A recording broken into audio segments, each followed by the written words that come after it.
Okay, so we're at empirical probability, and empirical probability, remember, is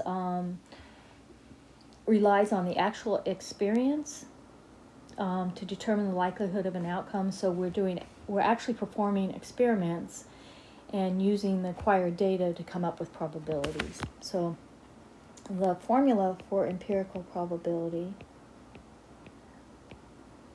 looks a lot like the formula for classical probability.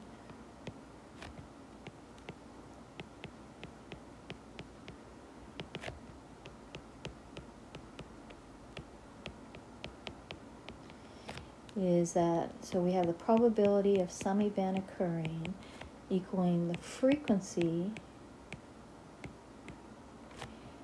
for the class of event, for the class of the event, divided by the total frequency in the distribution.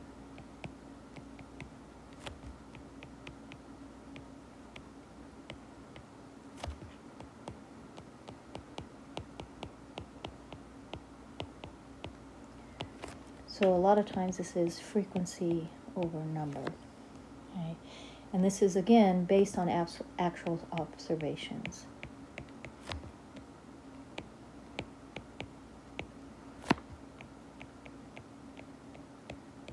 And so quite often when you do scientific experiments and you want to do statistics on those scientific experiments, you're doing this empirical probability. So let's look at an example.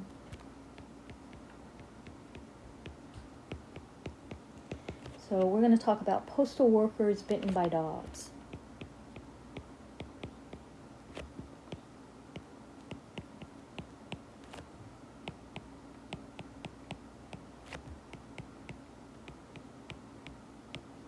And so we have a total of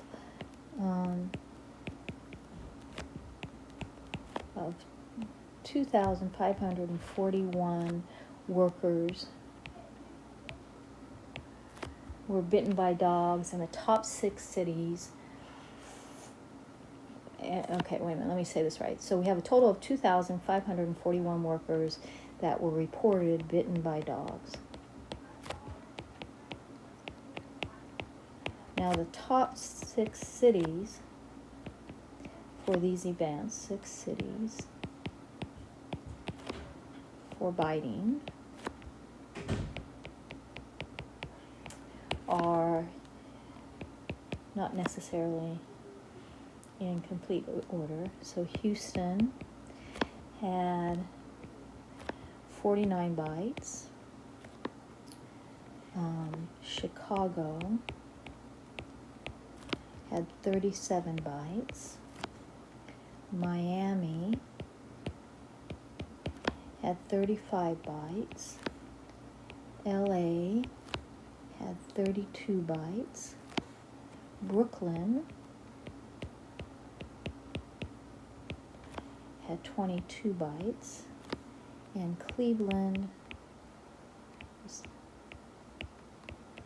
is Cleveland, Ohio, had 20 bites.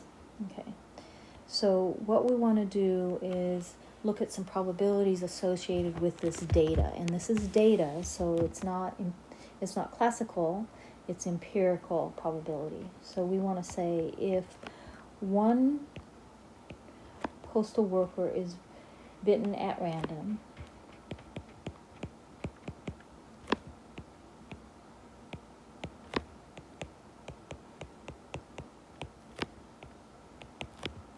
and so this kind of statement is the typical beginning statement for doing a probability. You want to make sure that whoever you're choosing is a random choice. You're not going out and saying, I'm going to pick Jack, and that's just going to be who it is I pick. You're gonna put everybody's name in a bowl and pick someone out at random. So the first question is, if we have one postal worker out of this 2,541 workers that were bitten, and we pick one out at random, what is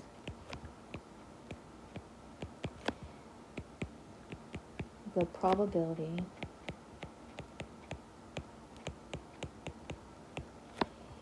that they were bitten in Houston, Chicago, or LA. So what is the probability they were bitten in Houston, Chicago, or, and there's that word or LA. Okay, so what we want to do is count up how many were bitten in Houston, Chicago, or LA, and divide that by the total number of bitten. So this is the frequency of Houston, Chicago, or LA divided by the total frequency of being bitten. So if we look at this, the probability of Houston, Chicago, or LA is equal to, well, the number in Houston plus the number in Chicago plus the number in LA divided by the total number that were bitten, which was 2,541. And then we go figure this out. So I gotta add. I'm gonna be horrible at this. So here we go. 49 plus 37 plus 32. You probably all can do this better than I can. Plus 37 plus 32. That's 118 over 2541.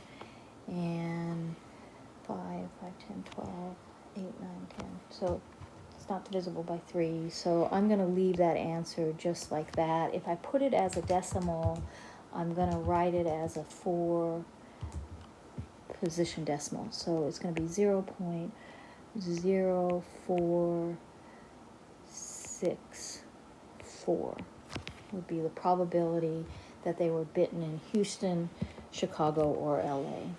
And now let's look at another one.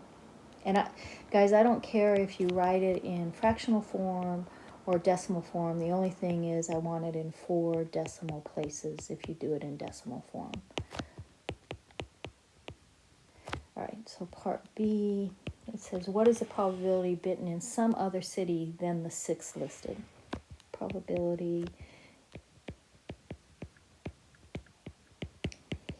in some other city than the 6. So that's like the complement. So the probability of not the 6th should be 1 minus the probability that they were bitten in one of the 6th.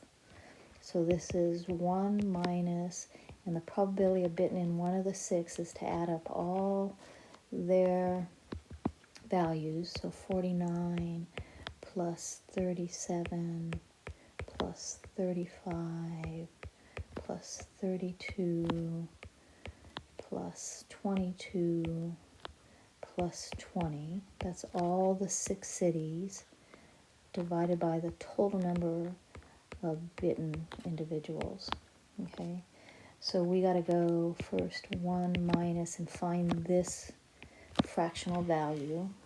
So 49 plus 37 plus 35 plus 32 plus 22 plus 20 gives me 195 over 2541. And then you can either figure this out as a fraction. I'm going to do it as a decimal because that's kind of the easiest for me. So I'm going to go 1 minus the fraction 195 divided by 2541. And I get 0.923, and into 4 decimal places, rounding up, I get 33. So the probability that they're bitten in some other city than the 6 is 90.9233. Or if we want to think about it as a percent, it's 92.33% chance that they're bitten something out of those 6 probabilities. Okay. All right, so the last thing that we want to talk about here is that what's called the law of large numbers.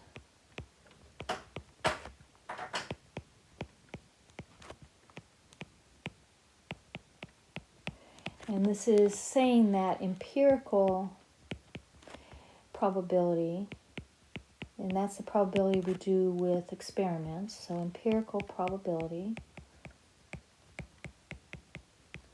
will approach theoretical probability. Wait a minute, my cat wants out, guys, so give me a second. Okay, I'm back. So empirical probability values, those values for empirical probability will approach theoretical probability values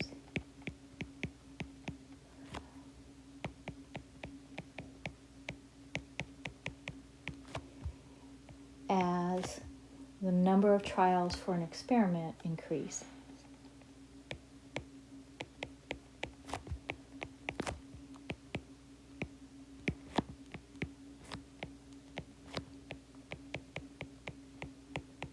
And by theoretical,